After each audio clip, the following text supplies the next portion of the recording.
la grabación y comenzamos, ¿no? Muchas gracias por su presencia.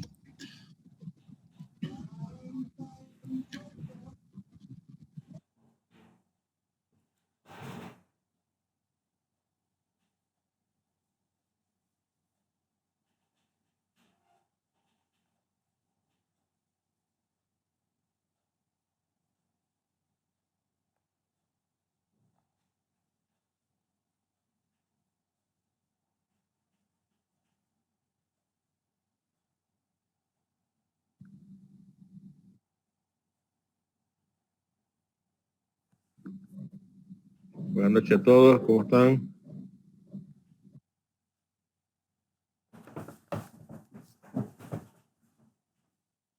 En un segundo vamos a empezar, permítame. Ahora sí, ya hemos puesto grabación. Listo. Bueno, el día de hoy vamos a ver las soluciones de lo que es cómputo inteligente. En sí se refiere a todo lo que es la tecnología de servidores, ¿no? A manera de permitir de que nuestros colegas también se conecten, vamos a recordar que la infraestructura que vamos a ver ahora, el día de hoy, perdón, se refiere a la infraestructura de los centros de datos, tanto de borde como de nube, que vienen a implementar todo tipo de servicios hacia los diferentes usuarios, ¿no? En este caso nos vamos a enfocar ya a las funcionalidades de uso de un equipo de este tipo, un servidor, para funcionalidades de servicios empresariales en general, ¿no? No solamente con esta tendencia que veíamos, ¿no? Dentro del portafolio que Huawei con el cual trabaja, podemos ver que en la segunda capa, uno de los tres componentes más importantes de esta capa L1 en realidad se denomina, porque Data Center Facilities la denominan L0. En la capa L1 tenemos a los servidores, almacenamiento y red, ¿no? Hoy vamos a ver el tema de servidores, mañana a almacenamiento y red, debido a todas las estrategias al despliegue en diferentes niveles, ya sea LAN, campus, WAN, etcétera. Ustedes lo van a ver en los posteriores días, ¿no? Hoy nos vamos a enfocar nuevamente en las soluciones de servidores, perdón. Habíamos visto también la definición, ¿no? Cómputo es la actividad que usa a las computadoras para gestionar, procesar y comunicar la información para varios propósitos, ¿no? Incluye todo lo que es el desarrollo de los componentes, ya sea de hardware o de software, para lograr ofrecer un servicio, ¿no?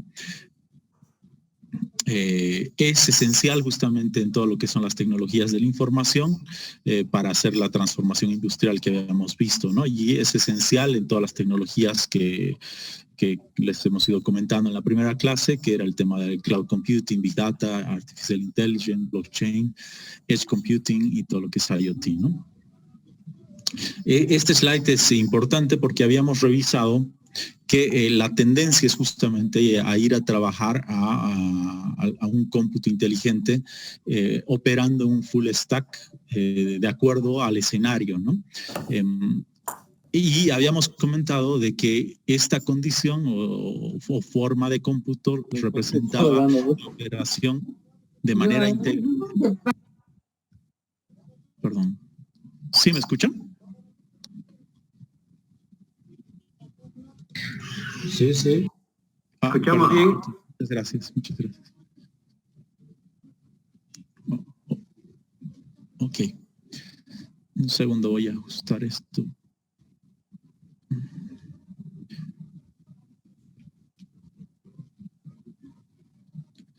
Ok. Entonces, la tendencia hacia lo que es el cómputo 3.0 en realidad debe ser definido por una estrategia y un sistema operativo de nube, por ejemplo, o que integra todos los componentes. Los componentes que van a integrar esta solución sí están basados en el cómputo 2.0 y aprovechan todas sus funcionalidades.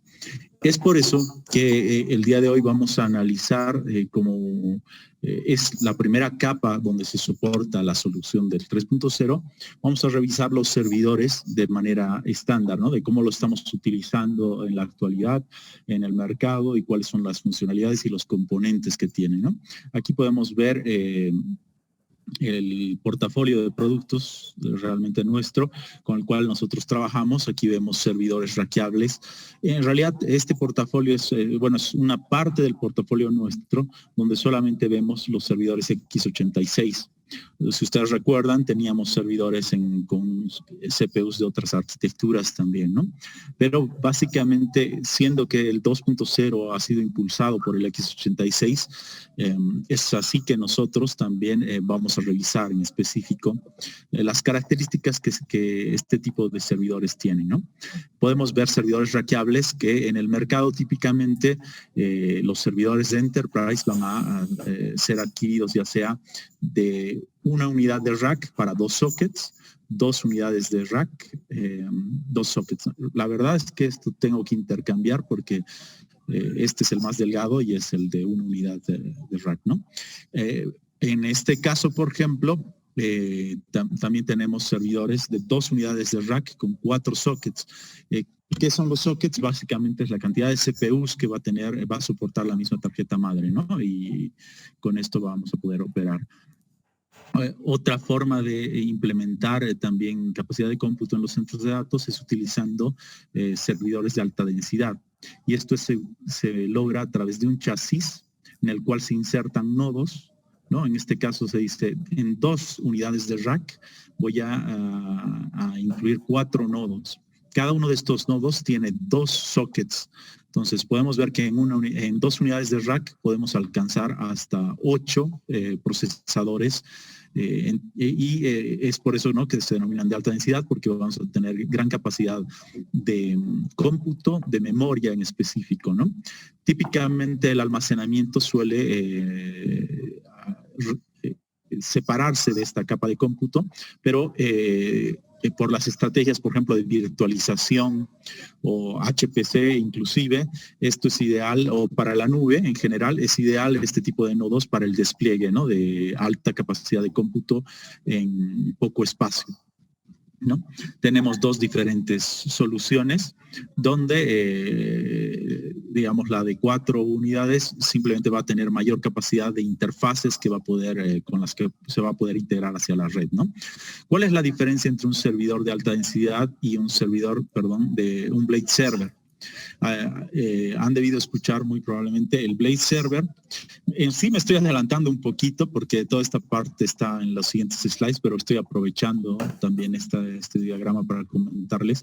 Un Blade Server en realidad va a venir a agregar de la misma forma a los nodos dentro de un chasis, pero en el caso del Blade Server va a aprovechar un plano de networking, un plano de almacenamiento que puede utilizarlo y utilizarlo entre todos los nodos que son parte de la infraestructura, a diferencia del servidor de alta densidad, donde únicamente se aprovecha la reutilización de la energía, ¿no?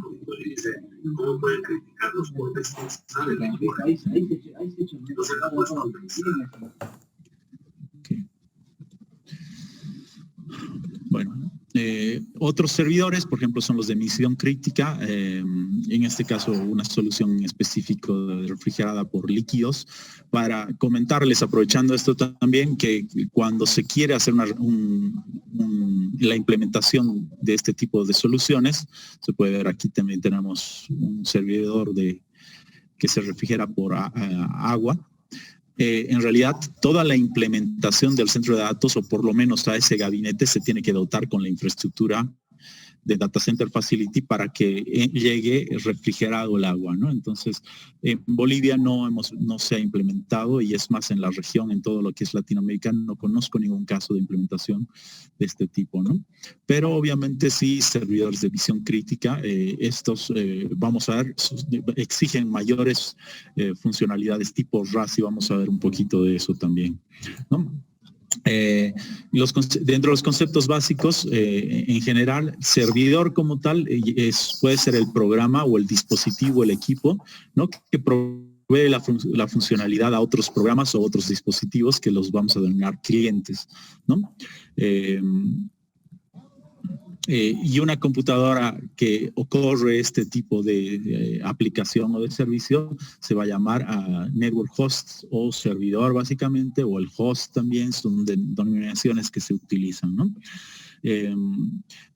Ya sabemos, hemos visto este diagrama en la primera presentación, y hablábamos de que el desarrollo de los servidores se ha basado justamente en el desarrollo de este modelo de von Neumann, de lo que es la operación del CPU básicamente, ¿no? Y en base a este se ha desarrollado todo lo que es la industria de los chips procesadores, ¿no?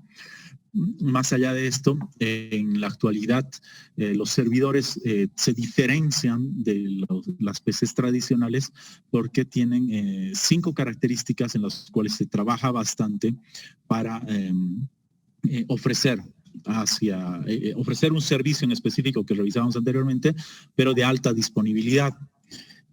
¿Cómo se logra esto? Gracias al uso de esquemas redundantes dentro de la misma caja. Una PC nuestra solo tendrá una fuente, a diferencia de un servidor va a tener 2 fuentes redundantes, ¿no? Va a tener un arreglo de ventiladores en N+1, o sea, varios más un adicional para que logren soportar la refrigeración interna. Va a tener componentes más allá de esto de control del uso de energía, por ejemplo, etcétera, ¿no? Va a permitir también dar confiabilidad a través de estos esquemas justamente de redundancia, y a tratar de reducir el porcentaje de falla, y así mantener la alta disponibilidad del servicio o la aplicación hacia la red, ¿no? Van a tener características de escalabilidad. Internamente van a tener capacidades de poder incluir mayor cantidad de discos, aumentar la memoria, ¿no? Trabajar, por ejemplo, normalmente, como veían, teníamos cajas de 2 sockets. Se puede empezar trabajando con un solo chip y después incluir el segundo, y así tener esa escalabilidad interna como caja, como servidor, ¿no? No hacia afuera, ¿no? Usabilidad y gestionabilidad representan justamente a características adicionales que en una PC tradicional no las tiene. Vamos a ver en el desarrollo del curso cómo debe tener las posibilidades de manipular. Por ejemplo, en usabilidad, los componentes tienen que ser las fuentes, los ventiladores y los discos deben ser intercambiables en caliente, por ejemplo, ¿no?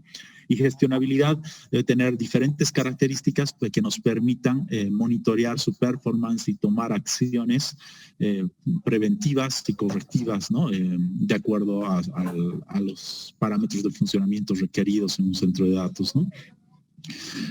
Rápidamente ver la evolución, pero esta es una evolución enfocando no solamente en la parte del Computing 2.0 y hacia adelante, ¿no? Aún ustedes en muchas situaciones, muchos proyectos que ustedes tal vez han trabajado, tal vez ya han visto todavía operando estos sistemas dedicados basados en RISC. Son aún bastante utilizados, pero normalmente están de salida en reemplazo, siendo reemplazados por sistemas basados en x86, ¿no? Que vamos a ver sus características, y esos son los que están dominando en las formas que les hemos comentado a través del otro slide, ¿no? Ya sean configuraciones rackeables de alta densidad con varios nodos, o blade servers, que lo que hacen es permitir la convergencia, como les comentaba, de la red, el almacenamiento y el cómputo en una sola caja, ¿no? Entonces, básicamente se visualizan como un mini data center en un chasis, ¿no? Entonces, esa ha sido la tendencia que ha sido aceptada hasta hace unos pocos años. que posteriormente ha sido reemplazada por el tema del uso de entornos virtualizados y el cloud computing en general, que la vamos a comentar más adelante, ¿no? En ese sentido, de todas formas, el cloud computing y entornos virtualizados empiezan a hacer uso de recursos o lo que es el almacenamiento, el CPU y la memoria, lo visualizan como grupos de recursos de hardware, ¿no? Y a través de esas piezas de software pueden separar esos recursos de lo que es la caja como tal, digámoslo así. Se puede llegar a hacer la virtualización y reagrupar en servidores lógicos, digámoslo así, ¿no? O virtuales, en ambos casos, para destinarlos a una aplicación específica, ¿no? Aquí vamos a ver tipos de aplicaciones o servidores que podríamos encontrarnos. El standalone o single node, ¿no? Un servidor que básicamente va a realizar una tarea, cumple con todas las funcionalidades como hardware, pero no tiene una red que lo interconecta para el que el cliente pueda, o varios clientes puedan aprovecharlo, ¿no? Básicamente solo lo va a tener en la capa de usuario una persona, ¿no? Muy poco visto en la actualidad, pero puede ser, digamos, por ejemplo, parte de un sistema de control de presencia, por ejemplo, o de acceso, etcétera, que está aislado de la red por alguna razón, ¿no? Entonces, cuando en este momento, de todas formas, en general, todas las aplicaciones ya vienen desplegados en esquemas de cliente-servidor, en arquitecturas, o browser-servidor, ¿no? Browser-server architecture, ¿no?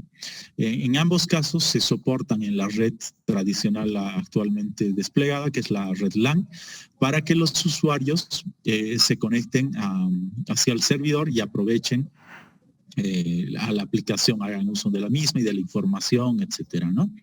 Entonces, son dos diferentes arquitecturas y finalmente la arquitectura del Internet, que lo que se trata de hacer es utilizar diferentes técnicas para hacer los pools de recursos, como se veía anteriormente, y generar balanceo de carga, utilizar mejor los recursos de infraestructura, o sea, aprovechar todo lo que se pueda en sí los recursos, hacer lo que se denomina reutilización y tener posibilidades de una expansión más fiel hacia la demanda, ¿no? Que siga la demanda, ¿no? Entonces, más o menos serían las arquitecturas que vemos en el despliegue de los servidores. Tipos de servidores, nuevamente ya los hemos visto. Existen aún algunos servidores standalone de tipo torre, nuevamente para aplicaciones aisladas o pequeñas empresas, ¿no? También se ve este tipo de servidor cuando se utiliza, por ejemplo, un sistema operativo Linux y se incluyen varias funcionalidades de red dentro del mismo. Para aprovechar todos sus recursos al máximo, ¿no? Y porque esa pequeña empresa no requiere mayor capacidad de cómputo, ¿no? La verdad es que en la actualidad este tipo de servidor también está siendo reemplazado por lo que es el cloud computing. Al visualizarlo, ¿qué significa, ¿no? Una pequeña empresa tiene que comprar un equipo con todas estas características de confiabilidad y disponibilidad, ¿no? Tiene que armar toda la configuración y subirlo y ponerlo disponible a los usuarios, ¿no? En cambio, en el cloud computing solo tiene que alquilar este servicio y ya tiene listo toda esta infraestructura muy rápido, ¿no? Entonces es una alternativa que ya poco a poco lo vamos a dejar de ver también en el mercado, ¿no? Y como les decía, como recursos básicos para la implementación de diferentes arquitecturas, vamos a ver servidores rackeables instalados en gabinetes estándar de 19 pulgadas de ancho, ¿no? Los que les comenté ayer, que pueden alojar ya sea rackeables o los blade servers que vienen en sus diferentes formas, ¿no? En esta imagen podemos ver un servidor rackeable donde se ven los componentes, los discos en la parte delantera, el arreglo de ventiladores trabajando en N+1 para generar flujos de refrigeración a las dos pastillas de los CPUs. Conjuntamente también tenemos encima, en realidad lo que se ve es el disipador varios slots o ranuras para la memoria RAM. En este caso solo se ve una fuente, pero en realidad típicamente un servidor siempre va a tener mínimamente 2 fuentes, ¿no? Trabajando en 1+1, entonces la segunda está debajo de esta, ¿no? Dentro de este esquema, ahora sí visualizamos que los componentes que van a conformar a un servidor son el CPU, la memoria, los discos, las tarjetas, diferentes elementos que utilizan el bus PCIe, como por ejemplo las tarjetas de video, tarjetas aceleradoras, las fuentes de poder, los ventiladores, ¿no? Vienen a conformar los servidores en las diferentes características, en la capa física. Sobre los mismos tenemos 3 niveles de software, que básicamente es el sistema operativo, una capa de middleware y una capa de aplicación que nos va a permitir desplegar encima de estas soluciones diferenciadas de acuerdo a lo que requeramos. Como pueden ver, estos servidores también nos permiten hacer implementaciones de cloud computing, de big data, ERPs o High Performance Computing, ¿no? Y a aprovechar al máximo sus recursos para entregar mayores capacidades de acuerdo a la aplicación, ¿no? Otra forma de clasificarnos, estos slides los voy a tratar de pasar rápido, solamente viendo las líneas negras, sí separan los componentes de esta tabla, porque son diferentes dimensiones de visibilidad, digamos, de clasificación. Y en el primero se ve en el factor de forma, en el segundo se ve en la escala de despliegue, de acuerdo a la cantidad de clientes a la cual va a dar atención. Por ejemplo, el portafolio de Huawei, diríamoslo que está adecuado o seleccionado para atender desde department level, ¿no? O sea, mínimamente sus capacidades va a ir desde 100 clientes para arriba. La verdad es que prácticamente todas las marcas de servidores realmente están enfocados en este entorno, ya sea department o enterprise level, ¿no? Y todo lo que es workgroup servers, hay algunas marcas que aún siguen atendiendo como un nicho de negocio, ¿no? En específico. En estos casos, obviamente, van a tener ciertas restricciones en la cantidad de interfaces, las capacidades de memoria, discos, etcétera, ¿no? Que van a soportar. De acuerdo al tipo de CPU que van a soportar, tenemos lo que es RISC, CISC y EPIC. Y este famoso EPIC en realidad es una implementación muy especial, digámoslo así, una forma de... dice Explicit Parallel Instruction Computing, ¿no? Y es una forma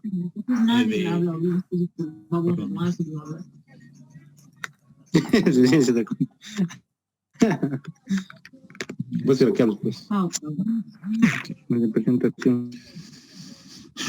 Ok. Bueno, entonces estos eran los 3 sets de instrucciones que puede manejar el CPU.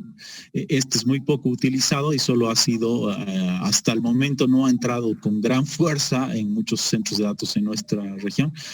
Su objetivo es utilizar el paralelismo entre varios CPUs, ¿no? A la fecha aún seguimos trabajando con el x86, como hablábamos, con el CISC, ¿no? Con esa arquitectura, ¿no? Las aplicaciones, los escenarios en los cuales vamos a ver servidores. Vamos a utilizar este tipo de hardware para hacer servidores de archivos, ¿no? Que también están siendo alternativamente reemplazados, por ejemplo, por un NAS server, que es una funcionalidad que ya está incluido en los storage ahora por el tema de convergencia, pero en pequeñas instituciones se puede implementar aún este tipo de file servers o por simplicidad, digamos, ¿no? De implementación también. Bases de datos definitivamente, el correo electrónico también es parte de toda institución, una página web, servidores de archivo tipo FTP también, o todo lo que es un entorno de networking, ¿no? Utilizar todo lo que es el esquema de infraestructura de red con los DNS,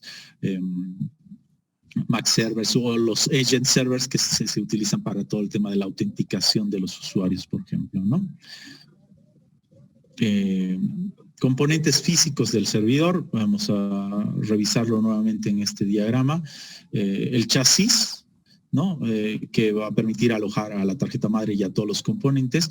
Es parte importante justamente que dentro de los servidores se utilizan ductos especializados para optimizar el flujo y permitir justamente que haya un flujo de la parte delantera a la parte trasera típicamente, ¿no?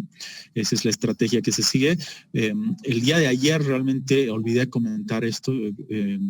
Normalmente se hace la contención de los pasillos entre dos filas de gabinetes que se implementan dentro de un data center, ¿no?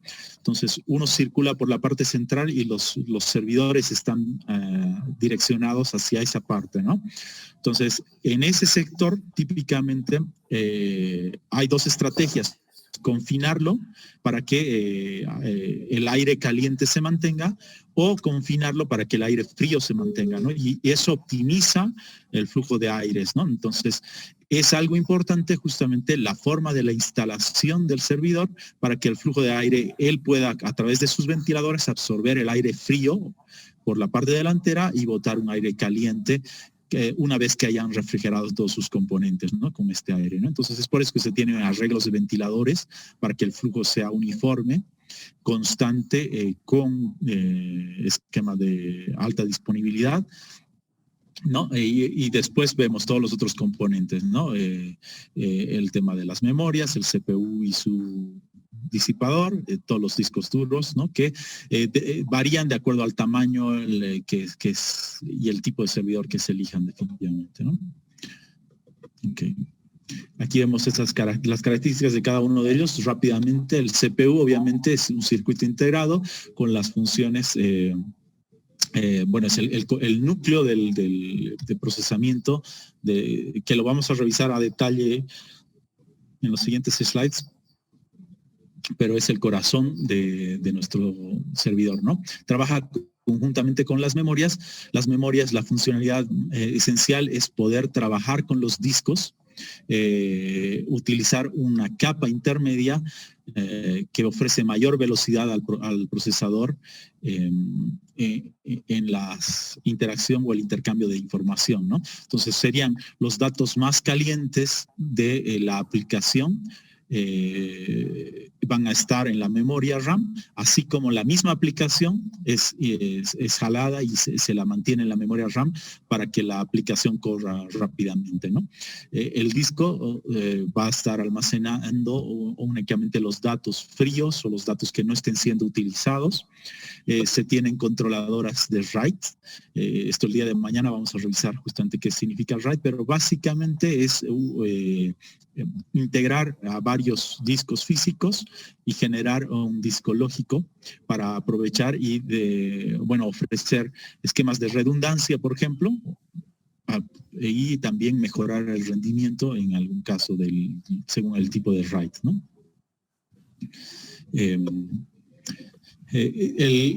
Dentro del CPU vamos a poder ver diferentes tipos de tarjetas que nos van a ofrecer características de aceleración, interconexión hacia el exterior con puertos de interfaces de red. El tipo de bus que se utiliza en la actualidad es el PCI Express, que también lo vamos a comentar más adelante. Existe dentro de la tarjeta madre, como parte de la misma, se tiene dos chips adicionales en un servidor muy importantes, el BIOS y el BMC. Ambos también los vamos a revisar más adelante a mayor detalle, ¿no?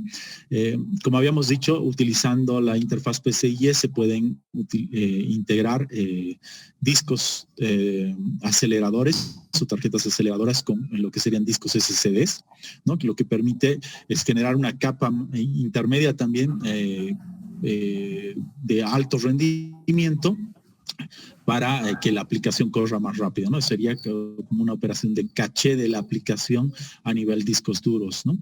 Se tiene diferentes tipos de tarjetas. En este caso nosotros le denominamos iNIC porque es programable y puede soportar diferentes tipos de SFPs y adaptarse de acuerdo al tipo de red con la que va a trabajar, ¿no? 1 giga, 10 giga, Fiber Channel, etcétera, ¿no?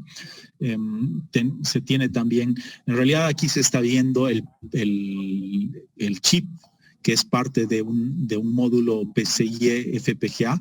O sea, se tiene también módulos PCIe donde se integran los Field Programmable Grid Array, que son, como habíamos dicho, chips que se pueden programar para funciones específicas para liberar al CPU de estas tareas y acelerar aún más determinadas aplicaciones, ¿no? Entonces son componentes que se utilizan. De la misma forma, el GPU se utiliza principalmente porque tiene una arquitectura interna que tiene varios núcleos a los cuales también se le asigna tareas específicas y se puede utilizar paralelismo para realizar ciertas evaluaciones de ciertas funciones lógicas o aritméticas, ¿no?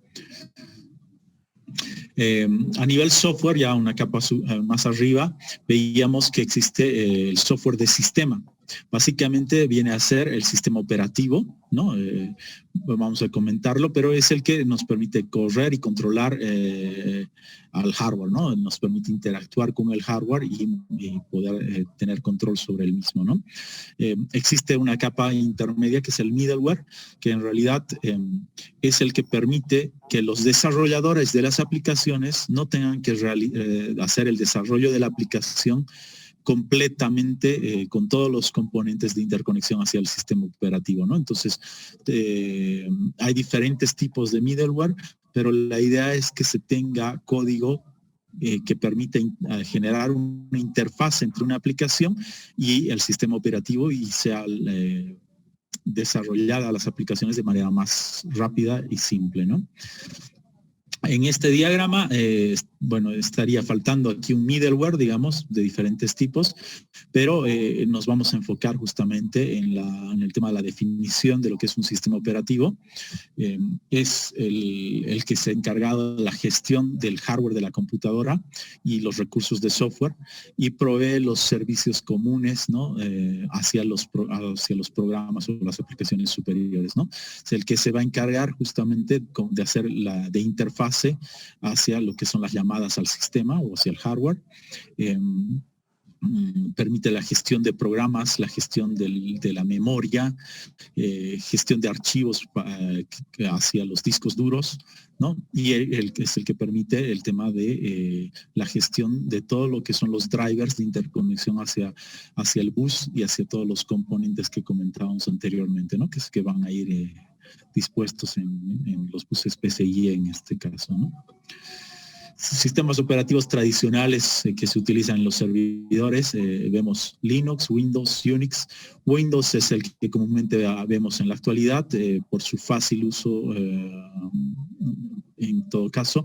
El Linux está cada vez más fuerte por el tema de las tendencias de uso de open source en Bolivia, y no solamente por eso, sino también en esencial por su alta modularidad, ¿no? Es bastante importante esto. ¿Y qué significa?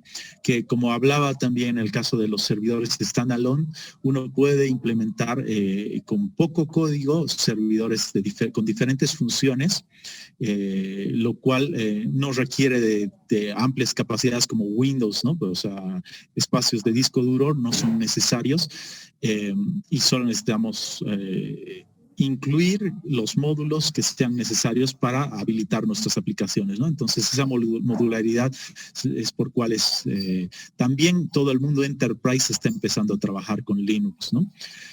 Peleándose con Windows dentro de los centros de datos, también vemos soluciones implementadas con Unix, principalmente por las características de confiabilidad y gestión que tienen todas estas plataformas, ¿no?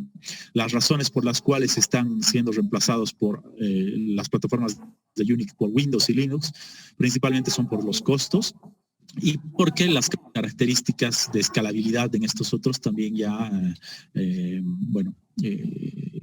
son bastante competitivas, ¿no? En lo que es middleware, ejemplos, rápidamente podemos visualizar tal vez Tomcat y WebLogic. No sé si alguno de ustedes conoce, pero bueno, son Web Application Servers. Eso quiere decir que ya van a tener un servidor de aplicaciones de web. Quiere decir que tiene toda la plataforma y el código necesario para desplegar aplicaciones que se van a poder ser utilizados por el cliente final a través de un browser, ¿no? Entonces, este componente se instala sobre el sistema operativo dentro de un servidor de web, tipo web, y sobre este se carga todo lo que son las páginas y las aplicaciones tipo web, que son diferentes conectores que utilizan que se utiliza en estos entornos, ¿no? La diferencia, Tomcat es principalmente más abierto, ¿no? Está siendo utilizado últimamente. WebLogic era algo que hace unos 10 años era bastante requerido, pero ahora normalmente se ven implementaciones en Tomcat. Y en el caso de Application Servers también se utilizan entornos basados en JBoss también, ¿no? Alternativamente, ¿no? WebLogic. Otro middleware podría ser lo que es el tema de Java, ¿no? Que como todos sabemos es una interfase que nos permite generar un código y aplicaciones que van a hacer uso de este middleware para interconectarse con el hardware, ¿no? Entonces, podemos utilizar para diferentes funciones, como se puede ver, web application inclusive, etcétera, ¿no? A nivel de aplicaciones, ejemplos serían, típicamente el mail lo vamos a reconocer en todos los casos, un servidor web, ¿no? Para presentar diferentes tipos de contenidos, y dentro de las empresas tenemos lo que es el ERP, tradicionalmente. SAP es un ejemplo de un ERP. Odoo, por ejemplo, es una plataforma abierta de ERP también que se está implementando bastante por su modularidad y por el uso de todo lo que es aplicaciones web para desplegarlo, pero es una aplicación que se encarga, lo que se encarga básicamente es de permitir al equipo, ya sea de finanzas, de ventas, y de administración de una empresa, bueno, tener la visibilidad de todo lo que son sus recursos internos, ¿no? Desde la contabilidad, activos, etcétera, ¿no?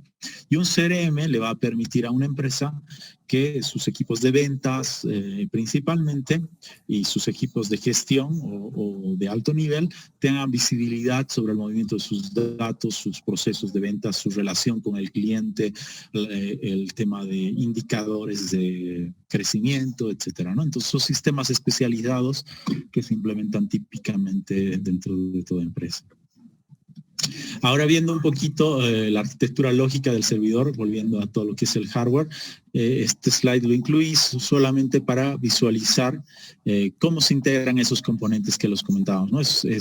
Internamente vamos a ver en la parte delantera, típicamente se tienen los discos duros, pueden estar también instalados en la parte trasera del servidor o en módulos enclosure extraíbles que se pueden insertar en la parte superior también del servidor, ¿no? Aquí se ven cómo dos pastillas de CPU utilizan lo que son los QPIs, los Quick Path Interconnect, o son buses de interconexión para que puedan trabajar de manera más ágil los dos CPUs e interactuar con todos los componentes externos, ¿no? A través de estos buses se comunican solo los CPUs de todas formas, ¿no? Ellos se comunican a través de los directamente hacia el bus PCIe y hacia las memorias también, ¿no? ¿Qué más les puedo mostrar? Aquí está la integración hacia los buses PCIe, un slot tradicional. Se puede hacer ampliaciones utilizando Razer Card, que se denomina, que es una tarjeta que va directamente conectada a la tarjeta madre y que nos permite hacer ampliaciones del bus PCIe, ¿no? En estas nos van a incluir nuevos conectores para poner otras interfaces, ¿no? Adicionales. Se ve un controlador de lo que es el tema del BMC, que lo vamos a ver más adelante, pero básicamente su función es todas las funcionalidades de administración del servidor están centralizadas en este módulo, ¿no? Entonces, por eso que va a tener visibilidad a todos los módulos para poder informar y hacer el reporte de su estado, ¿no? La parte central también se ve el tema de lo que es el tema de la interconexión hacia diferentes otros elementos que serían los buses de interconexión hacia los discos, ¿no? Entonces una controladora de SATA o mini SAS, flash, etcétera, ¿no? Dentro de lo que es el CPU, decimos,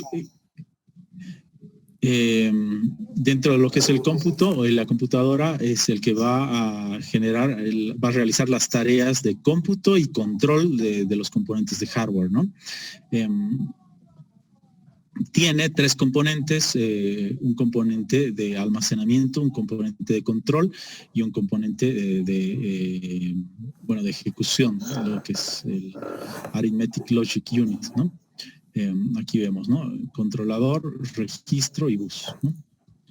El bus en realidad vemos que está en todos estos componentes, ¿no? Esta es la arquitectura básica que veíamos. Y nos permite lograr ciertas funciones, interpretar las instrucciones de acuerdo a su arquitectura, sys, RISC, etcétera, ¿no? Y realizar el procesamiento de los datos utilizando estas instrucciones, ¿no?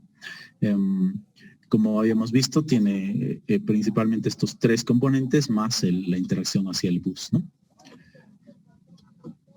Adicionalmente o complementariamente a lo que ya hemos visto, va a manejar Cisco RISC típicamente, y aquí vemos de dónde se origina, ¿no? Desde cuándo, con qué marcas, etcétera, ¿no? Bueno, creo que no es tan importante ahora, simplemente en la parte de RISC de Huawei también está presente, ¿no? En el desarrollo con los chipsets que les comenté el día de ayer, ¿no? Todo lo que es Kunpeng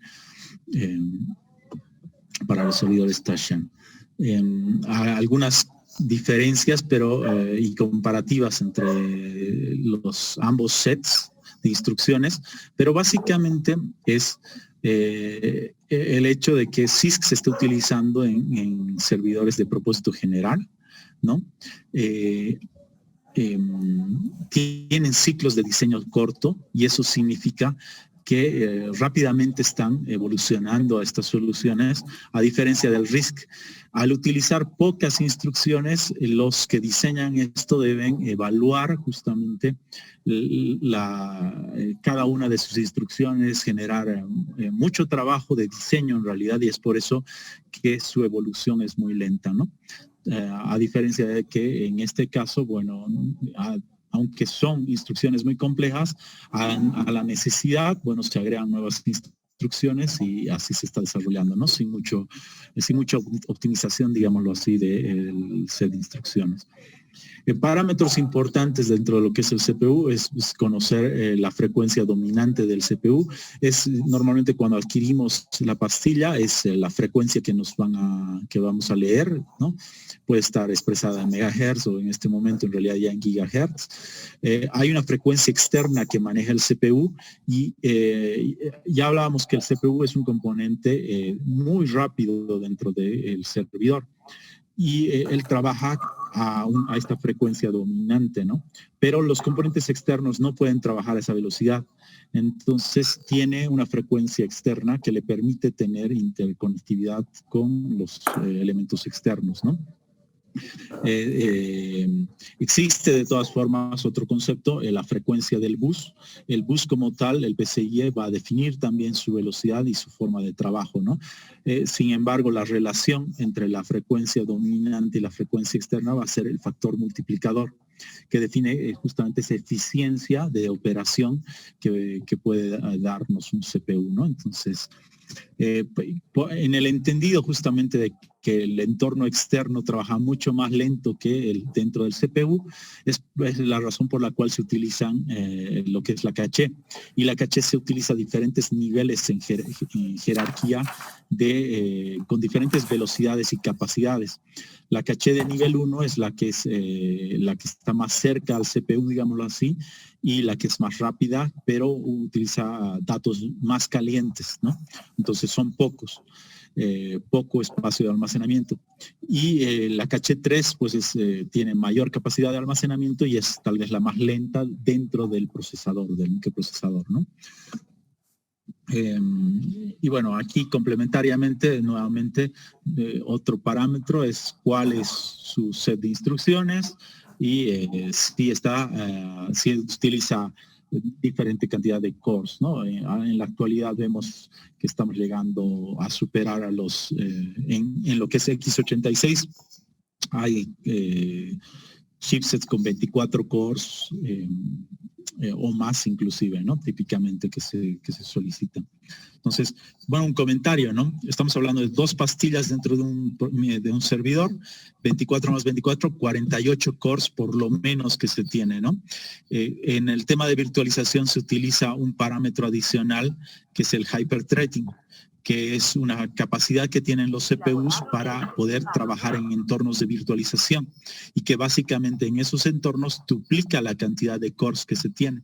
Entonces estaríamos hablando de 96 virtual CPUs que se puede redistribuir en máquinas virtuales, ¿no? Entonces es una gran capacidad la cual se puede ya tener en un solo servidor, ¿no? Rápidamente no creo que sea necesario, pero en este slide ustedes van a poder ver la memoria RAM. Se utilizan lo que son las Dual Inline Memory Modules, los DIMMs, ¿no? Y básicamente las memorias RAM, de nuevo como les comentaba, lo que intentan hacer es acelerar, o permitir que tenga más cerca los datos calientes del CPU, a mayor disponibilidad. ¿Qué datos calientes? Los de la aplicación y bueno, los datos más importantes que están utilizando, ¿no? La aplicación como tal va a correr aquí, quiero decir, ¿no? Y tiene diferentes esquemas de redundancia para garantizar de que no existan errores y exista confiabilidad en la información que va a leer el CPU, ¿no? Que son estas características que podemos ver, ¿no? Por ejemplo, el mirroring, que va a hacer copias, o este tema de lo que es el utilizar spare, o sea, espacios de almacenamiento o pastillas que están a la espera, nada más están grabando alternativamente la información, pero al daño de una de ellas se puede hacer uso de ese espacio, ¿no? Entonces son estrategias que se siguen en la RAM para optimizar su operación y su confiabilidad. Dentro de lo que es la clasificación de los discos, en la actualidad se ven, principalmente se ven discos con interfaces SAS, pero aún vemos discos con interfaces SATA. Ambos son seriales. En el caso del SATA, sin embargo, digamos, las ventajas es que ofrece mayores capacidades en general, pero en el caso del SAS ofrece mayores throughputs, ¿no? Es algo más nuevo. Vamos a ver una comparativa justamente de eso. El factor de forma también suele ser importante. Los SATA vienen en discos de 3.5 pulgadas, lo que quiere decir que son más grandes, y los discos SAS vienen típicamente en 2.5, ¿no? Los discos SAS son, en ambos casos son discos mecánicos, ¿no? Eso quiere decir diferentes platos con un motor, lo cual los hace de bajo rendimiento comparativamente con los discos de estado sólido, ¿no? Que también vienen en factor de forma 2.5 típicamente, con diferentes tipos de interfaces, ¿no? Y en la siguiente diapositiva vamos a ver comparativas, cómo realmente el SSD va a venir a reemplazar a las soluciones mecánicas gracias a su mayor throughput. Un caso especial de SSD son lo que son los drives M2, ¿no? Que básicamente son discos duros, pero tipo tarjeta, ¿no?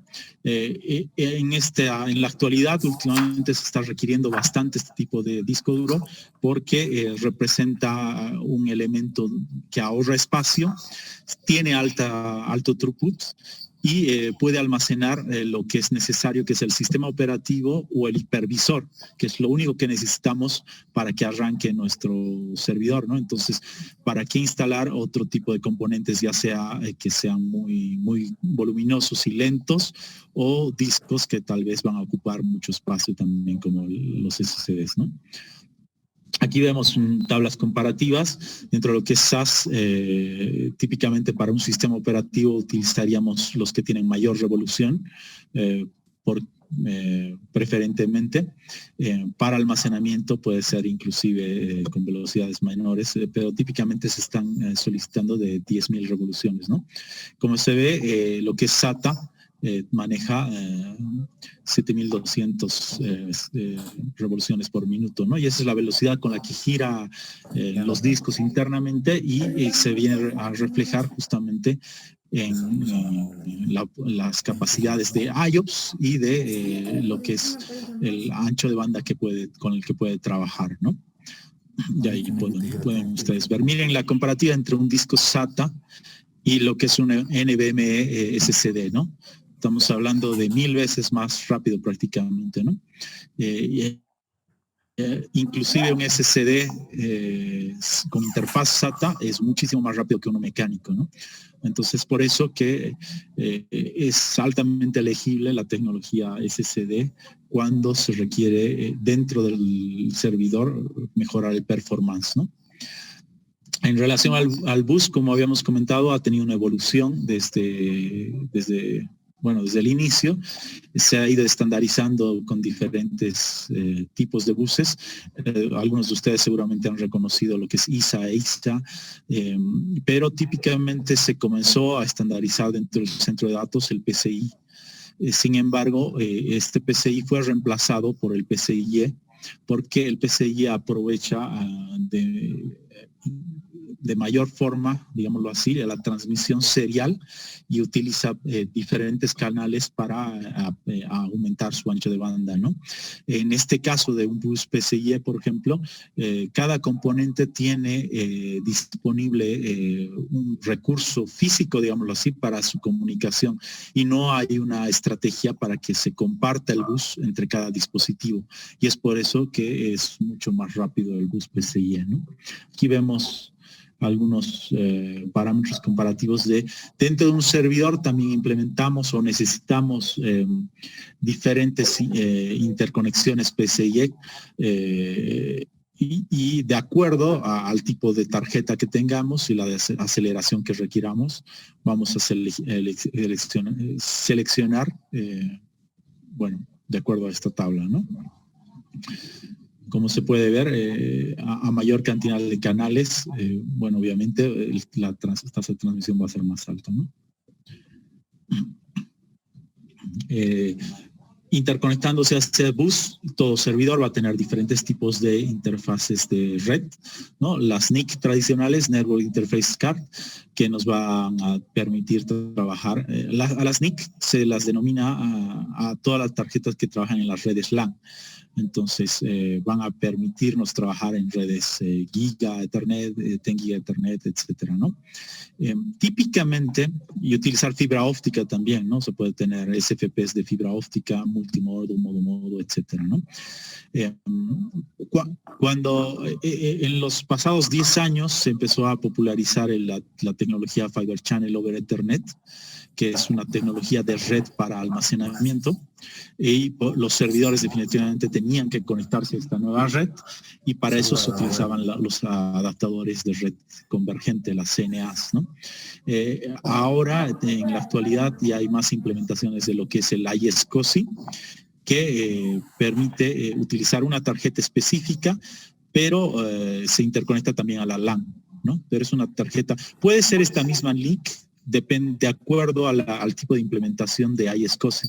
Si el servidor incluye un pequeño software gestor de iSCSI, no es necesario que la tarjeta sea iSCSI, pero hay implementaciones en las cuales la funcionalidad ya está embebida en la tarjeta, lo cual optimiza y libera al servidor de estar procesando cada uno de los paquetes, ¿no? En los casos de las conexiones a esas redes Fiber Channel, donde se habla, ese es el protocolo, ¿no? Fiber Channel, son redes para almacenamiento, se utilizan los Host Bus Adapter, ¿no? Los HBAs famosos. En el caso de las redes de InfiniBand, también en específico se utilizan los Host Channel Adapter, ¿no? Entonces son tarjetas de funcionalidades específicas para red que se interconectan a través de los luces PCI. Esta diapositiva no es tan crítica, pero muestra la evolución dentro del data center de las velocidades a las cuales se están alcanzando, debido a cuál es el comportamiento dentro del centro de datos, ¿no? Como se ve, estamos en este momento, pero típicamente en Bolivia nosotros vamos a ver que se está trabajando fácilmente con interfaces de 10 gigas para interconexión al servidor. Puede ser de 25 gigas, que también es utilizado, o 40 gigas es tradicional, o 100, ¿no? Entonces son velocidades tradicionales, mientras obviamente mayor velocidad, la latencia va a ser menor, y de esa forma las aplicaciones van a correr con menor latencia también hacia el usuario final, ¿no? Ahora sí vamos a hablar de los otros componentes adicionales que van a dar el soporte a la gestión a los ingenieros. El BIOS como tal, el Basic Input Output System, ustedes lo deben conocer, toda PC lo tiene, pero es un componente que tiene un firmware y nos permite realizar el tema de el cargado, primero realizar las pruebas de todos los dispositivos, hacer las funciones de interconexión hacia los dispositivos de hardware entre el sistema operativo y el hardware, ¿no? Y también nos permite hacer la verificación en un inicio, ¿no? El inicio del sistema operativo como tal, ¿no? Algunas otras características que se tiene en un servidor, bueno, que se pueda hacer un upgrade de su firmware, por ejemplo, cargado y upgrade, funciones adicionales o básicas de operación y mantenimiento, que tenga un puerto que nos permita interactuar con el mismo y tener la posibilidad de configurar a través de un puerto serial, ¿no? Que se pueda hacer failback en todo lo que es el firmware que se tenga, o sea, protección, que se pueda hacer también estrategias de diagnóstico de hardware, o sea, el BIOS típicamente también nos permite tener visibilidad del estado de las fuentes de energía, los fans, sus alarmas, y también realizar algunas otras funciones de visibilidad. Pero el BIOS es algo que ya está de salida, algunos servidores lo tienen. En general, en la actualidad se tiene, aunque en muchos casos seguimos utilizando el término BIOS, pero se tiene un chipset que implementa lo que es el UEFI, ¿no? Que tiene todas las funcionalidades de lo que es el BIOS, pero nos permite, por ejemplo, manejar o interactuar con discos de mayor capacidad. Se habla de hasta discos de 100 terabytes, lo cual le permite, de acuerdo al sistema operativo, bueno, tener mayor robustez y mayores capacidades. Trabaja con 64 bits, ¿no? Es más rápido en el tema de lo que es la interacción con el sistema operativo para su inicio. Y comparativamente, por ejemplo, aquí vemos cómo el BIOS, para hacer el inicio del proceso, va a seguir diferentes, no, va a cargar su firmware, o sea, se va a activar, va a hacer una inicialización de todo el hardware y la verificación de todos los componentes, va a cargar el esquema de booteo del sistema operativo y va a subir, ¿no? Va a empezar a subir el sistema operativo. En este caso se simplifican los pasos y se acelera, ¿no? Por ejemplo, también la interfase para los ingenieros de mantenimiento ha cambiado. En el BIOS típicamente solo el teclado era la herramienta con la cual se podía interactuar y configurar. En el UEFI ya podemos utilizar el mouse, una interfaz tipo con ventanas, gráficas, etcétera, ¿no? Es mucho más avanzado y más nuevo, ¿no? Alternativamente, para dar apoyo justamente a las funciones de gestión a los ingenieros, normalmente los servidores incluyen otro chipset, es el BMC en la tarjeta madre. Este chipset tiene funciones principalmente de gestión fuera de banda del servidor. Se denomina, ¿no?, Baseboard Management Controller. Y ¿qué significa gestión fuera de banda? Que el servidor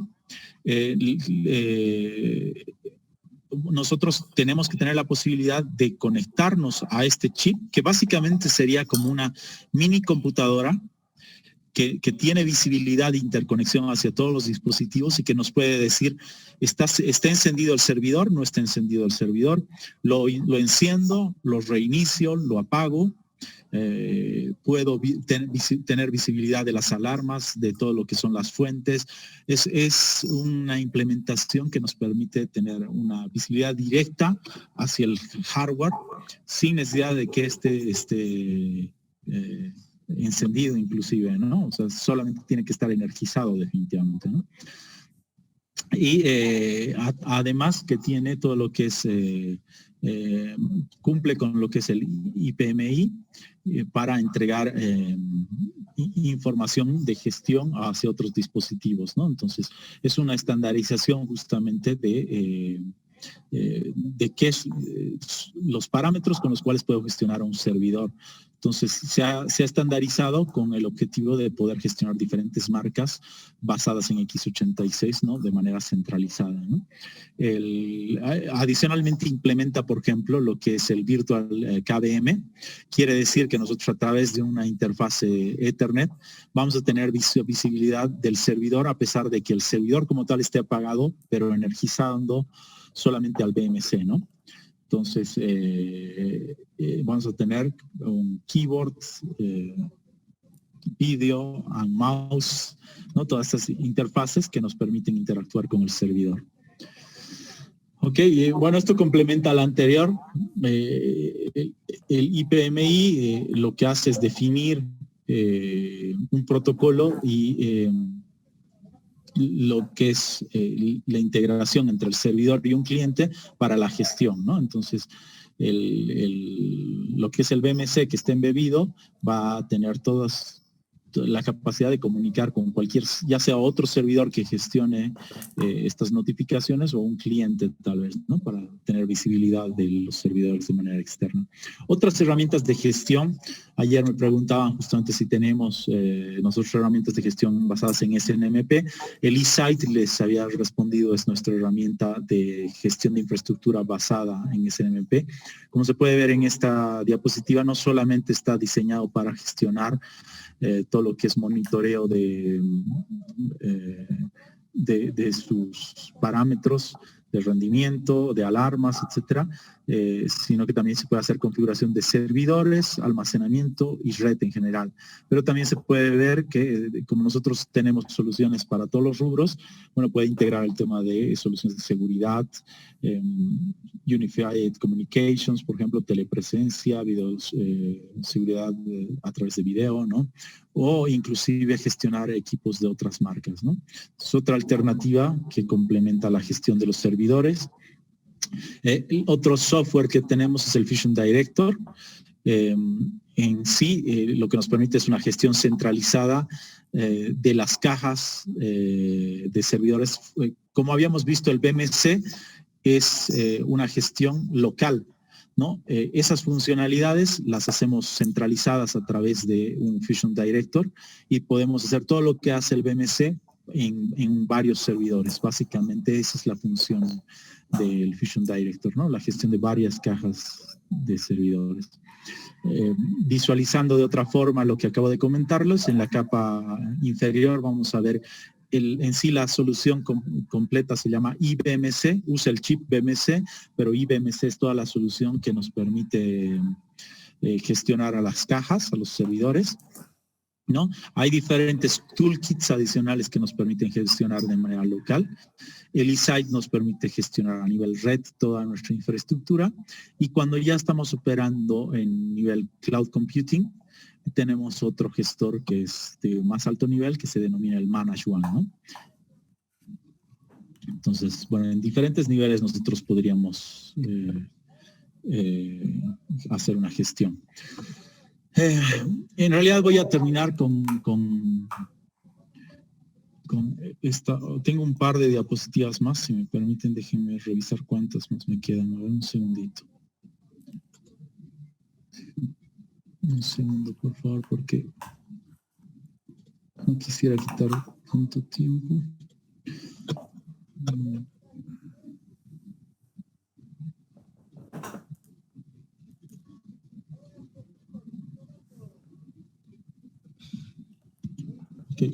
en realidad ya vemos, son 4 diapositivas más, creo, ¿no?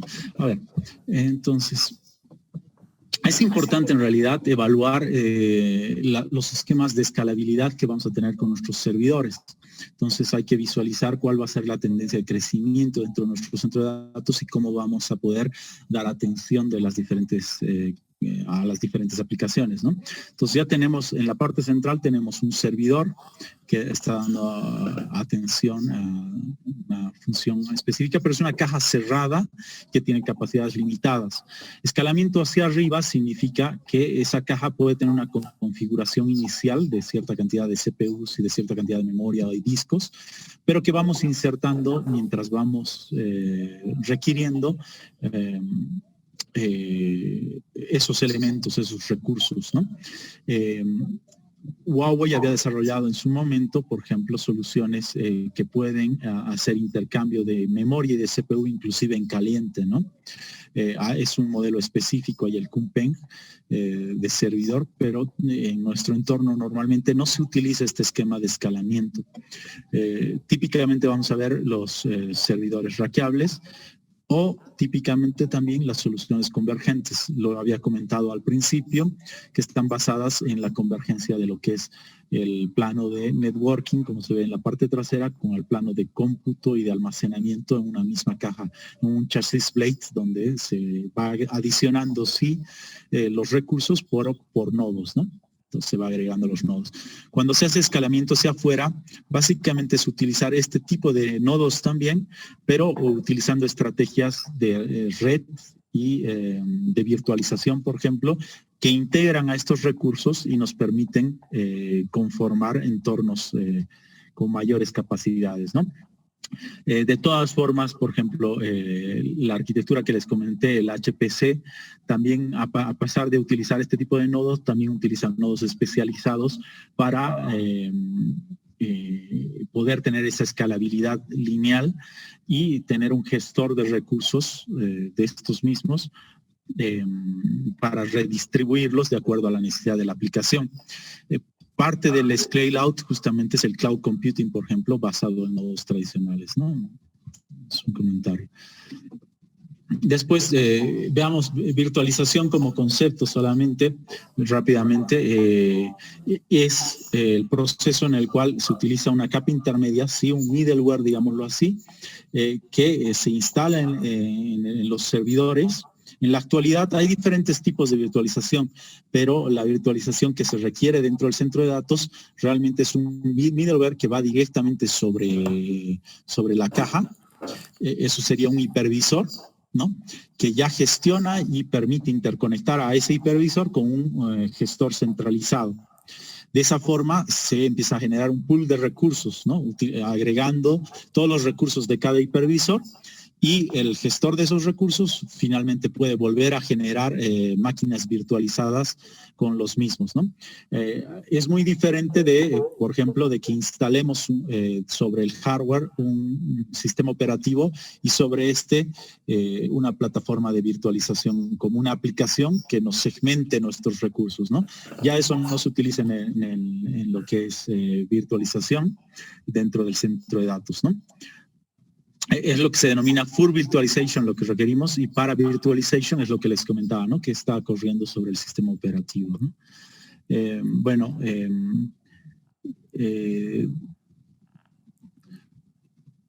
Aquí vemos ejemplos, ¿no? KVM es la solución abierta basada en Linux, ¿no? Utilizada por diferentes marcas. Huawei también utiliza su entorno de virtualización basados en KVM. También hemos desplegado algunas soluciones también con Zen. Y bueno, el que está dominando el mercado es VMware, y en entornos Enterprise está Hyper-V, por ejemplo, ¿no? Esa es una estrategia de escalabilidad, por ejemplo, ¿no? De utilizar la virtualización para aprovechar mejor los recursos, ¿no? De esa forma también complementariamente a lo que es la escalabilidad, para ofrecer, digamos, alta disponibilidad, también se utiliza la clusterización de servidores, ¿no? Entonces es hacerlos operar de manera conjunta, y en este caso en específico también se ha utilizado el middleware para poder, a través de hipervisores, generar las máquinas virtualizadas, ¿no? Y así, de nuevo, generar alta escalabilidad, alta disponibilidad y alta gestión, ¿no? Es una gestión centralizada porque los componentes que virtualizan nos permiten visualizar cada una de las máquinas y hacer de manera centralizada operaciones sobre las mismas, ¿no? De manera simple y rápida, ¿no?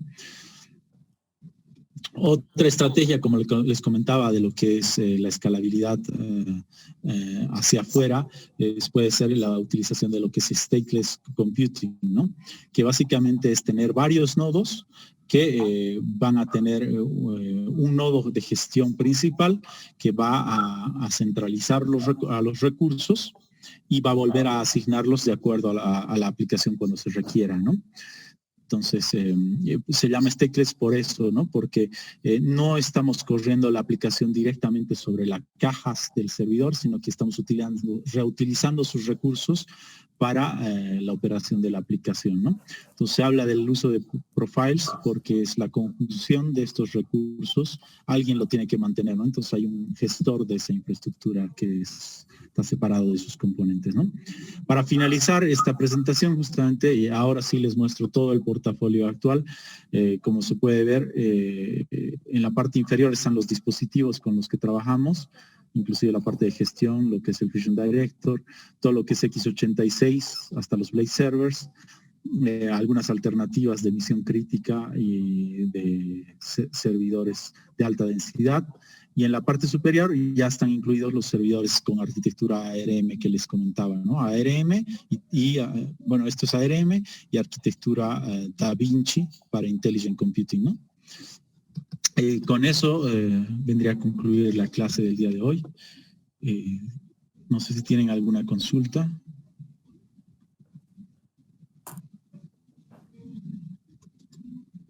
Les agradezco su atención a todos.